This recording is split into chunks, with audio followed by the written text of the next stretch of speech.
Hey everybody, Richard Blissbrook here. Got a little podcast rant for you titled, Is the Federal Trade Commission the End of MLM?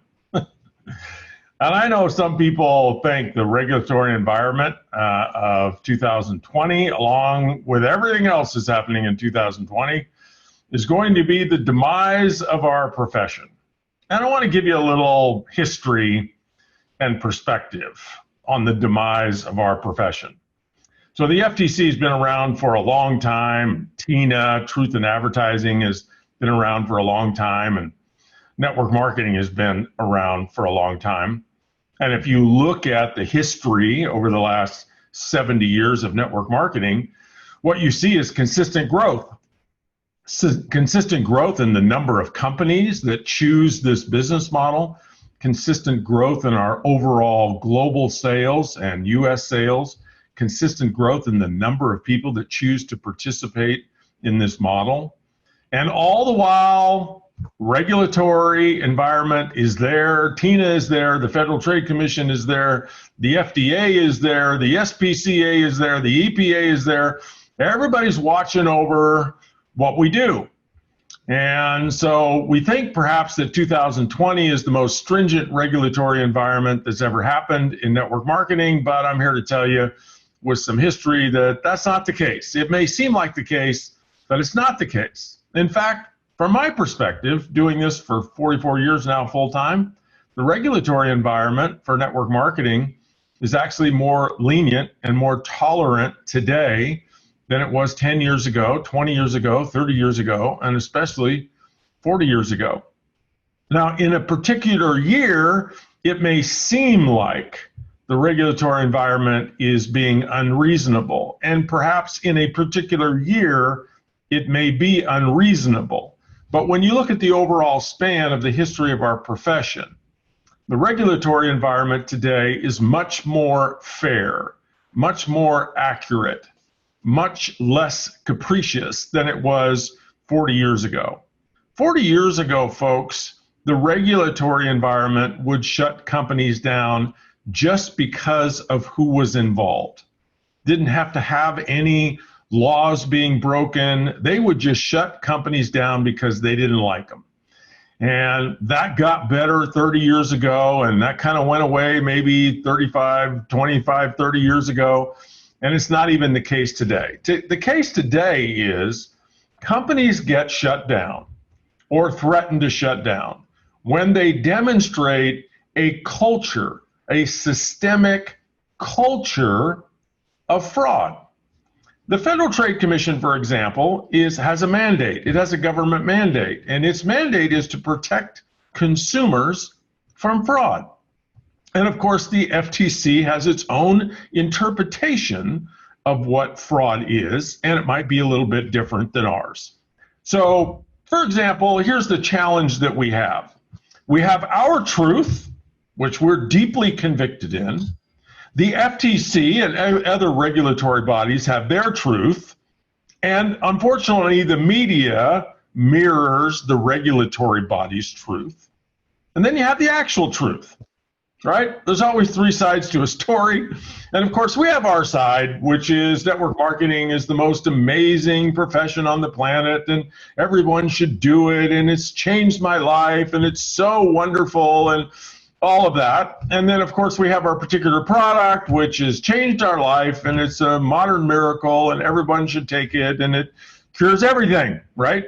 That's our truth. And, hey, might be our experience, it's our opinion, it's our truth. And, of course, then we wonder why we can't tell our truth. And then there's the Federal Trade Commission and the FDA and the SEC and TINA and all the other four-letter regulatory bodies in the profession. They have their truth. And what's their truth? Well, their truth is nobody should do network marketing. Their truth is network marketing shouldn't even be a business model at all. In fact, what everybody involved in direct selling should do is just get more customers. Just get more customers, just get more customers, just get more customers. And when it comes to the income opportunity that might go along with getting more customers, Well, we don't support you luring people into that income opportunity. That's a word that Tina and the FTC loves to use, is that we lure people into the income opportunity. You talk about using bias and fraudulent language.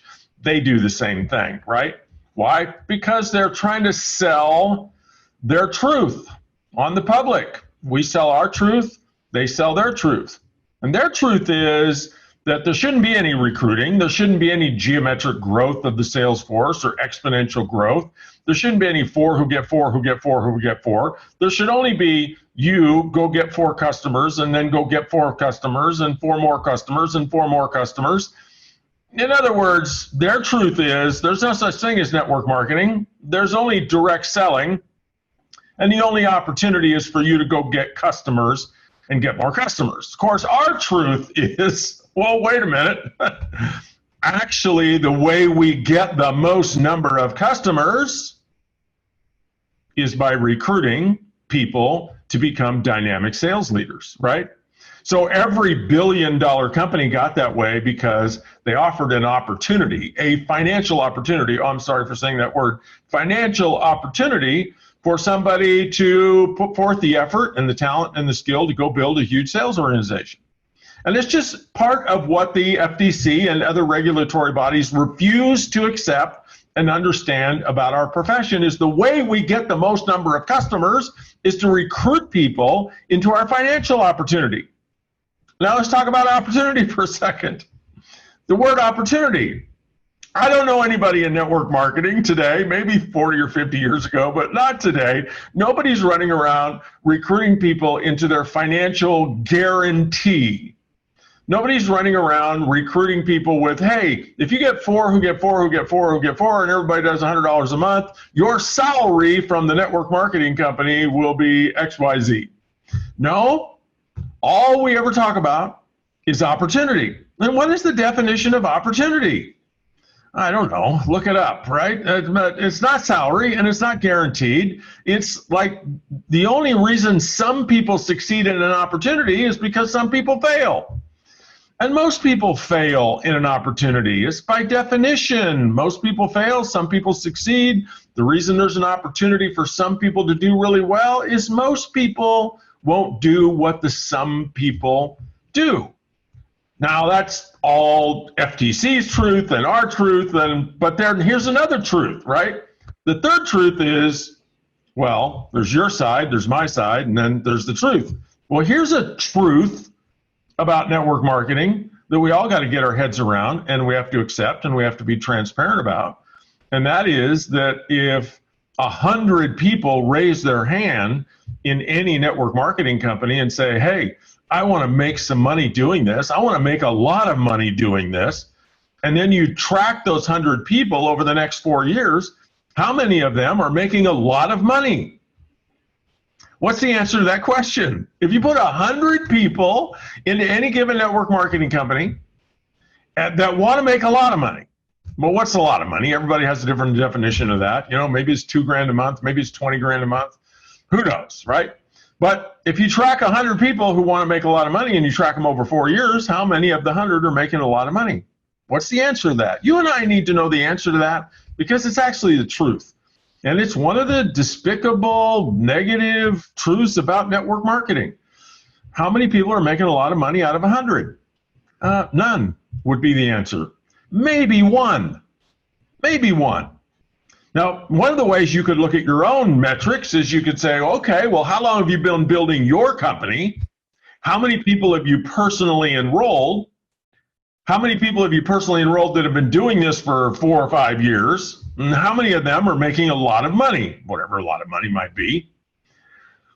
Now, it's maybe being mentored by you, if you're listening to me and you're a rock star in network marketing, maybe out of 100 people, you have 3 or 4 or 5 that are making 2 to 20 grand a month. But if you're the typical mentor and the typical sponsor in network marketing, you don't have all those powerful coaching and leadership skills, you might be doing well to have one making a lot of money. Now, you're going to have some making some money, right? But the reality is the way you and I get the most number of customers is actually by offering people a financial opportunity, most of which people just pursue under the try mode, right? So this is the way almost everybody joins a network marketing company that's looking for money. I'm going to try this for a while and see if it works. And sometimes they even try to recruit that way, right? They'll call their friends and neighbors and say, hey, I'm thinking about doing this thing. What do you think? And what do the friends and neighbors think? They think, that's ridiculous. Don't do that. And so that career's over in like 2 minutes. And so here's how we succeed, folks, in the era of FTC and everybody else's oversight, which in the year 2020 is, a little bit more intense than maybe it was 4 or 5 years ago. But it's all cyclical, folks. It's going to pass. They're going to find other fish to fry, other people to pay attention to. And unfortunately, when the regulatory bodies aren't looking at us, we're the worst self-regulators on the planet in terms of our profession. We're like the banking industry and the mortgage industry and the investment industry. When people aren't aggressively regulating the network marketing industry, we as a profession overpromise and undeliver. Overpromise and underdeliver. And we've always done that historically. So I actually embrace and respect and support oversight. I embrace even the Federal Trade Commission, which I think their truth about network marketing is ridiculous. But overall, what do? They curb our enthusiasm. TINA curbs our enthusiasm. The FDA curbs our enthusiasm. And that's a good thing, because left to our own devices, folks, we'll wreck the car. We'll just go crazy with our claims, with our promises. And why is that? Well, it's just because here's another truth. The people that are involved in network marketing are can-do people. We're can-do attitude people.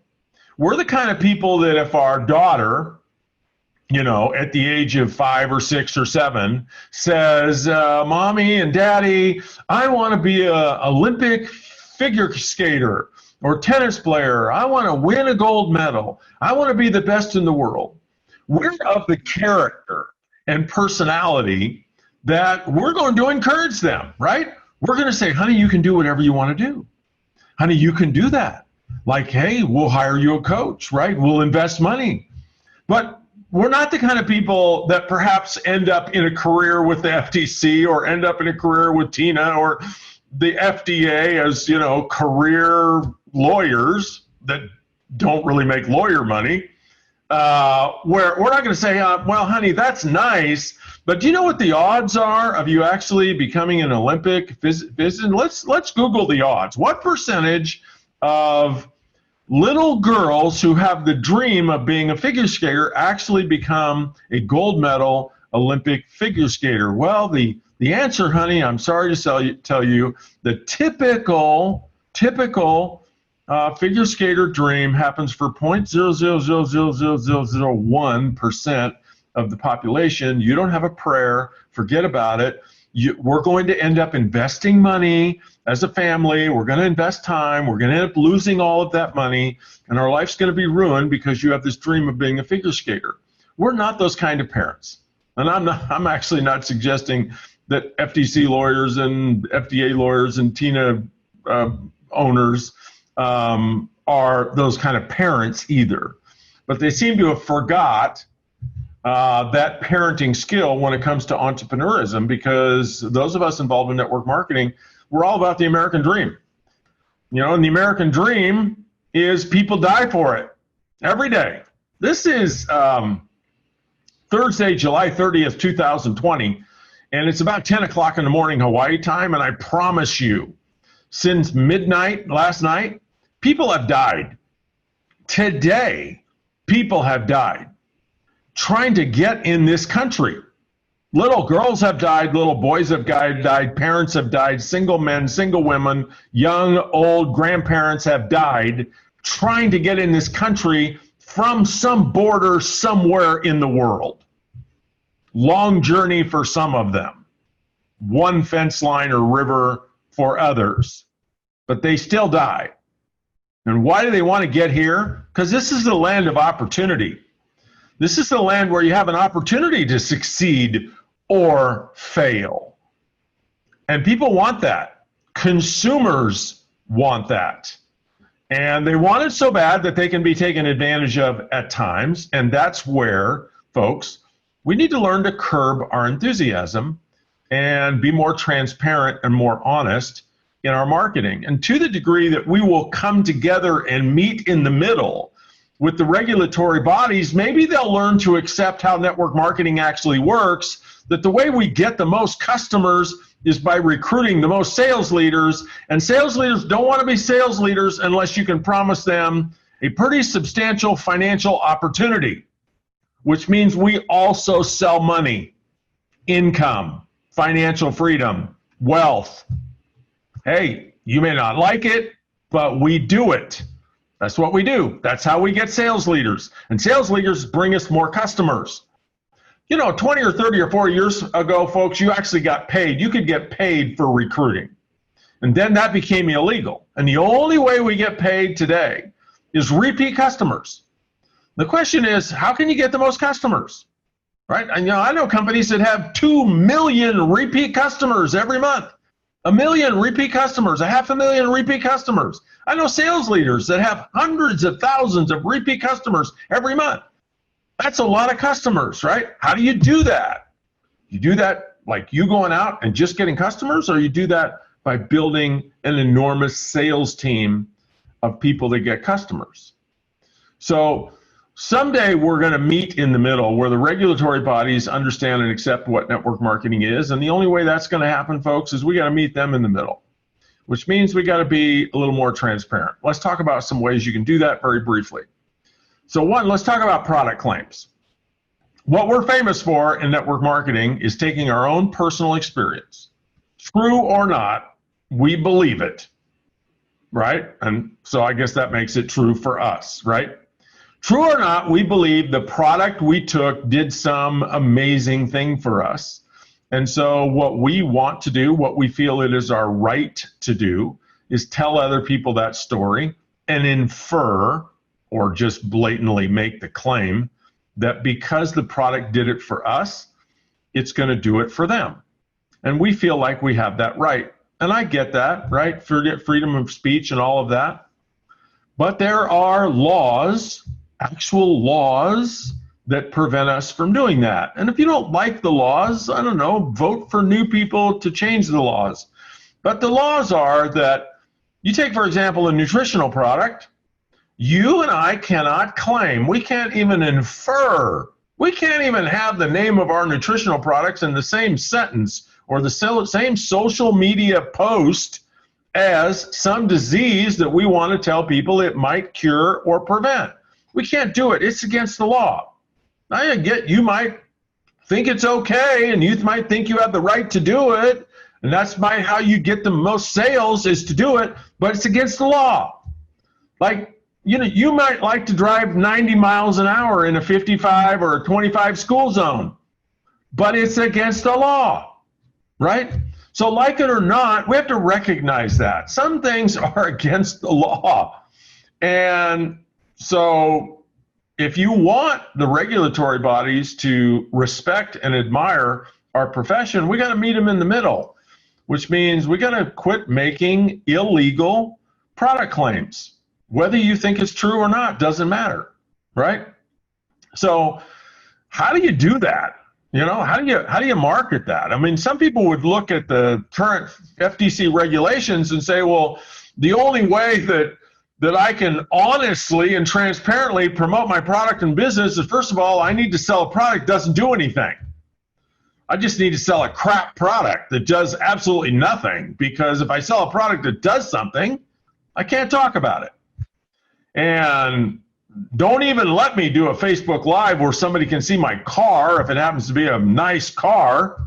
I basically need to drive a piece of junk. Otherwise, I'm paranoid my car might be in a Facebook video. And for God's sakes, let's hope I live in a dump, because if my home is in the background of my Facebook Live and it's a really nice home, well, the FTC might think I'm inferring here I am with my really nice home, so what you can expect is a really nice home. But there are actually other ways to promote rather than having to drive a piece of junk and live in a dump and sell a crappy product. So let's focus on the product. How do you sell an awesome product and get people excited about it? Well, I just take a lesson from politics and a lesson from other marketing. How about use hyperbole? Now, hyperbole is kind of a two-edged sword, right? Because one of the things that happens, folks, when we make these outlandish claims for our products, like, you know, I used to have whatever, diabetes, and I don't have diabetes anymore because I took this pill, is, you know, the purpose of telling a product story is to have people believe us, right? So if you tell an unbelievable story, how is that good marketing? So how about think about telling a believable story? And curing a disease with a nutritional supplement, although might be possible, most people don't believe it. And so from a marketing standpoint, how about telling a believable story, since we want people to believe the story? Does that make sense? And so then how do you tell a compelling story? Well, I use hyperbole, but very sparingly, because hyperbole also tends to be unbelievable. And so what I teach people to do is, for example, create a 1-minute miracle story. Your 1-minute miracle. What is a 1-minute miracle? It's you telling the story of your product in a minute or less, using sparingly hyperbole and never using a disease, never talking about the therapeutic nature of your product. Speak in hyperbolous generalities. So I'll give you an example. So let's say what your product really does, according to you, is eliminate all pain. You got pain in your joints and your knees and your hips. And before you started using whiz-bang what's up in a bottle, well, you had all this pain and you couldn't move and you couldn't do this and you couldn't do that, right? And so what we like to say is, oh my gosh, I used to have to take 10 Advil a day and I was on pain medication and couldn't walk and I had so much pain, and then I took this product and, you know, this nutritional product, and now I don't have to take any drugs anymore and I don't have any pain. Well, the problem is pain and alleviating pain is a therapeutic drug claim. It's illegal to say it unless you're selling a FDA-approved drug like aspirin or Advil, right? So if you get a product that does that, how do you talk about it and not get in the way of the FDA? So you do it with generalities and hyperbole, and it might sound like this. Hey, before I had this product, I really had trouble moving. Now, you know, the idea of using the phrase trouble moving is the word pain is not in the phrase trouble moving. And if you look up the disease trouble moving in wherever diseases are, there's no such disease as trouble moving, so it doesn't fall under the purview of the FDA or the FTC making fraudulent claims, right? You had trouble moving, right? You couldn't get out of bed in the morning. Like, you couldn't do your favorite sports, your favorite activities. You couldn't jog, you couldn't run, right? You couldn't play pickleball, whatever, right? And so you're saying the same thing, you're just saying it differently, and you're not going right to the therapeutic claim that's illegal. Just telling people the condition of your life, but using generalities. And then you started to use this magic pill, whatever it is, and you used it for a week or 2 or 3, and oh my gosh, you leap out of bed in the morning and you're off running down the street to play pickleball. Guess what? Totally compliant. Why? No disease. It's your personal story. You observed it to be true. You know, you want to stop short of telling people that no matter what, they're going to jump out of bed and run down the street to play pickleball. But that would be making a claim that you can't substantiate, because your personal testimony does not mean the product's going to do that for other people. But you can tell your personal story if you stay completely away from therapeutics and use hyperbole, right? So what is hyperbole?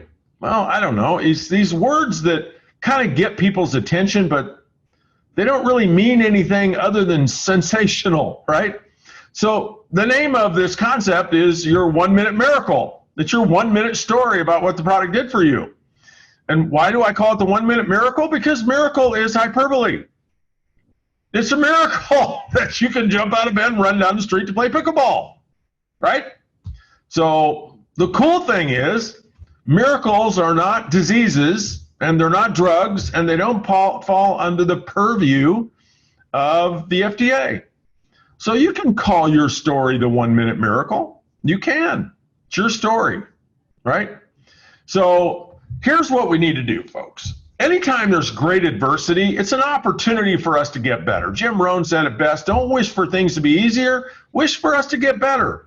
And what you're going to get better at because of FTC, FDA oversight is creative wordsmithing and picture painting and vision casting of what your products do that is believable and compelling such that people might want to try your product. You're going to get better. So figure out what your product story is and go to work creating your 1 minute miracle. Write it out, wordsmith it, have people look at it. Look for the therapeutic claims, the non-compliant claims, and take them out. Use generalities, use word pictures that aren't, diseases and drugs and claims like that, and use little sprinkles of hyperbole and get your 1 minute miracle so that it's wordsmithed perfectly, and then read it so that you know it's a minute, and then videotape it, and then keep videotaping it and reading it until you can say it powerfully and with conviction and fluidly, not reading it, but you can just speak it, right? So that's how we tell our product story. Now, how do we recruit people into the income opportunity? Well, the FTC and all of their brilliance is a little bit of a moving target. They make up the rules as they go, which makes it kind of frustrating to work with them, because what they said last year is okay is all of a sudden not okay this year, and everybody has to adapt. So for years, network marketers just made all kinds of claims about income, and every once in a while, the FTC or an attorney general or somebody would get after them about, hey, most people don't make that kind of money, you can't make that claim, blah, blah, blah. And so they came up with this idea of, hey, what we want all of you companies to do is create an income disclosure statement so that we can see the averages of what people actually make at different ranks and how long it took them to get to those ranks, right? So in the last 4 or 5 years, every company's done that. Every legitimate company that's been around long enough to create an income disclosure statement has one, except all of a sudden now, those aren't good enough. Why? Well, the Federal Trade Commission figured out that if somebody's making $200,000 a month, they skew the average, right? And what the FTC is actually looking for us to show people is their new word, typical. What does the typical distributor earn? What is typical? I'll tell you what typical is in network marketing. Typical is, well, I'm going to try this and see if it works. I'm going to try this MLM thing. I'm going to try this money thing and see if it works. And so they call their neighbors and their friends and say, hey, I'm thinking about trying this MLM thing. What do you think? Oh, it's a stupid idea. Oh, okay, I'm out. That's the typical distributor. The typical distributor tries to begin with. What is try? What is the concept of try? Google Yoda and the concept of try, and you'll find out what trying produces. Trying is a deadlock cinch to fall into the category of the people that fail in opportunity. And by definition, people in opportunity must fail in order to have people that succeed. The people that try fail. We all know that. Those of us that have been doing this, we've worked with so many people that try it. What is try? Try is actually not doing. So, here's the controller to my LED light. I put it in my hand. If you tell me, pick that controller up off my hand, I pick it up, put it back down. I said, no. If I wanted you to pick it up, I would have said, pick it up. Try to pick it up. The instruction is try to pick it up. Okay, grab a hold of it. Let me see. Try. Let me see if I can. Oh, try my best. As a kid, I was trying my best. Okay, let me see. Trying real hard, right? Which is actually not picking it up. So what is try? Try is not. So the typical distributor network marketing does not succeed. So you want to know how to comply with the FTC today? If you're talking about the income opportunity, it's real simple, folks. You just tell your prospect, you know what, the typical person that tries this opportunity fails. And you could even give them 5 or 6 different scenarios that you know of about how people do that. One is they call their friends and neighbors and say, hey, I'm thinking about doing this. And of course, the friends and neighbors don't want them to succeed in an income opportunity, because then whatever they're doing in life is not going to be quite as easily to justify. So they're going to drag them down like the crabs in the bucket, right? The crabs can't crawl out of the bucket because the other crabs will all grab them and pull them back in the bucket. So you could explain that scenario to your prospect. You could explain the scenario that, hey, this is an income opportunity. It's a business, right? It's a part-time thing. It's not a sometime thing. And so you might actually want to think about doing it for like 30 minutes a day, every day, 5 or 6 days a week. And guess what? Most people don't. Most people do it whenever they feel like it, which is sometimes, and it's not a sometime income opportunity.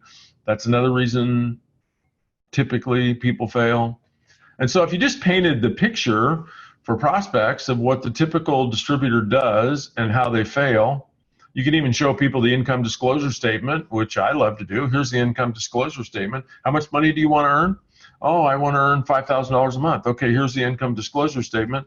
Let's see. It looks to me like that's about 1 out of 5,000 people. I'm just making that up. Every company is different. Looks to me like it's 1 out of 5,000 people. That's like 0.00 of people that make $5,000 a month. So the question to you, Mr. or Mrs. Prospect, is, are you a 0.05%er or are you a 99.999%er? Which one are you? And so I just take the negativity of what most people might see as an income disclosure statement and flip it on its ear and ask the prospect, are you a loser or are you a winner? You decide. And when you position it that way, the negativity, if there is negativity of the income disclosure statement, goes away. But let's speak about the income disclosure statement for a second, because we do have a problem, folks. That third truth. The third truth is most of the people that try to make money in network marketing fail. They give up. It's not easy. It's not easy because the public and the marketplace is not easy. Right? Go ask 100 people, like I've done as Super MLM man, on the street with a clipboard and a camera. Go ask 100 people, hey, what do you think about MLM, network marketing, direct selling, like Amway, Herbalife, Mary Kay, those kind of companies? What do you think about those kind of companies? And the public will tell you what they think about those kind of companies. They don't like them. They don't trust them. They don't want to be one of those people. And that's why network marketing is hard, is the marketplace. If you go ask 100 people, hey, how'd you like to drive a Mercedes? What are they going to say, right? Most of them will say, awesome, right? So it's a little easier to sell Mercedes than it is network marketing. So it's hard. Why is it hard? Why don't people trust us? I mean, we're back to full circle. People don't trust us because we make outlandish claims for products. We make illegal claims for products. We very often, because we're so optimistic and we have such a can-do attitude and we overpromise and underdeliver, that when people say they want to do this, we don't spend any time telling them about the downside. We don't tell them the truth about the percentages. We don't tell them, here's 5 ways people fail. And guess what? Almost everybody fails. We don't tell them that truth. We historically have told people anybody can do this, and technically that's true. Anybody can't do it, but hardly anybody does. We forget the hardly anybody does, right? We tell people anybody can do this. We need to add that, but hardly anybody does. That's being transparent, right? Anybody can do this. that is coachable, that is willing to invest money, that is willing to work every day at it, that is willing to move through rejection and no's. Anybody can do this that's willing to recruit, 100 people and have 95 of them quit.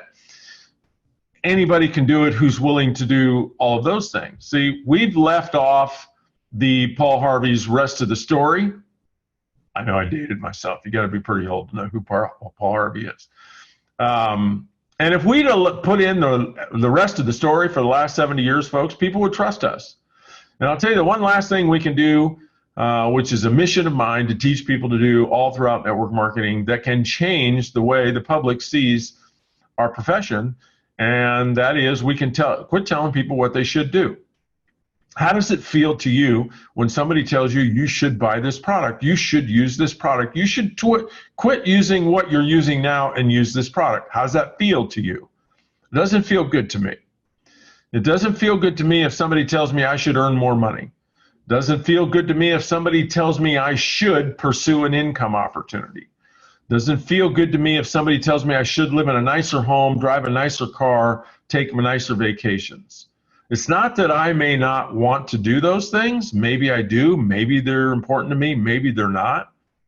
But people don't like to be told what they should be doing. And what we've done for 70 years, because we're so excited and we're also so arrogant about what we're doing is right for other people, that we've just insisted people do it.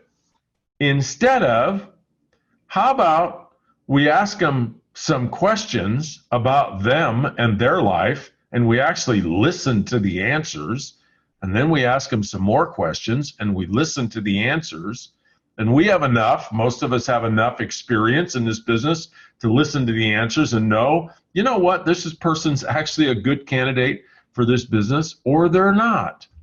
And if they're not, we just don't lump them in the group of anybody can do this, and hey, I need to recruit somebody this month, and I got to sell another kid, and so get in anyway, right? Maybe we're just a little bit more selective based on recruiting people who actually want to be recruited, right? Quit pushing ropes and get in the coaching and inspiration business instead of the herding cats business, and find the middle. Right? Let's all find the middle. Federal Trade Commission, TINA, find the middle. Get over it about recruiting. We recruit for a living. That's what we do in network marketing. That's how we build empires. That's actually how we get 10 to 100 times more repeat customers, by recruiting sales leaders. And sales leaders only want to be recruited if they can make a lot of money. So we're also selling an income opportunity.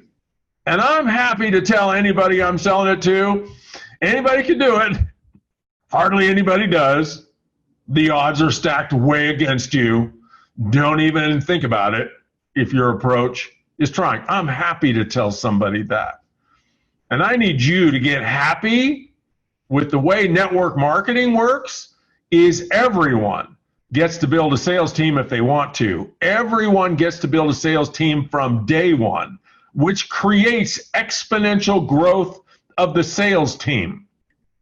Amway is an $8 billion a year company, not because its salespeople sell the most product.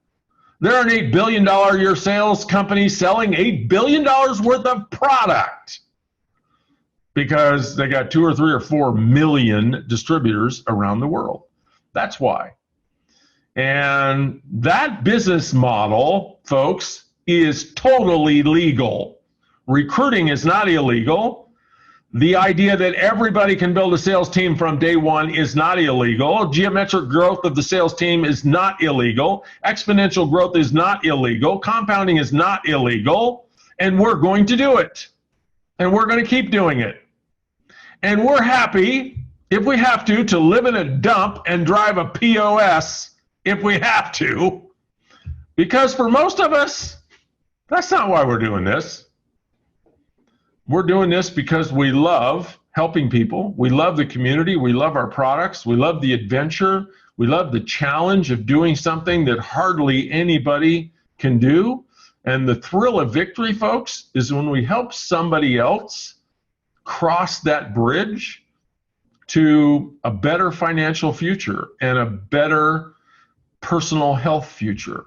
That's why most of us doing it. And we're going to keep doing it. We're going to do it in such a way that instead of being a $200 billion a year industry in 10 or 15 or 20 years, we're going to be a $200 trillion industry. Why? Because deep down, people want what we do. People want what we have. People want leading edge products that are so new and so revolutionary and so potent in many cases that they have to have a story told about them in order for somebody to buy them. They just can't sit on a shelf or on an Amazon page and jump off the page or off the shelf. They got to have a story told about them. People want products like that. People want innovation. They want new. They want mysterious. They want potent. They want alternative. People want it. So we're going to keep selling those. And people also want better lives. They want more money. They want more income. They want more security. They want more community. They want more friends. They want more relationships. They want more adventure. They want more travel. They want more experiences. That's what we sell. And we sell it because people want it. And we're happy to move towards the middle. And we need you to move towards the middle. And as the three of us, or the two of us, the two sides of us move towards the middle, what we're going to find is nirvana and exponential growth, right? Because we're going to have more integrity and more responsibility as a profession, and you as the regulators aren't going to have to spend too much time telling us what we can and can't do. And that's what I have to tell you today in this podcast, a rant. Is the FTC the end of MLM? No, not even remotely. It's the beginning of hypergrowth. Thanks for listening. Share this.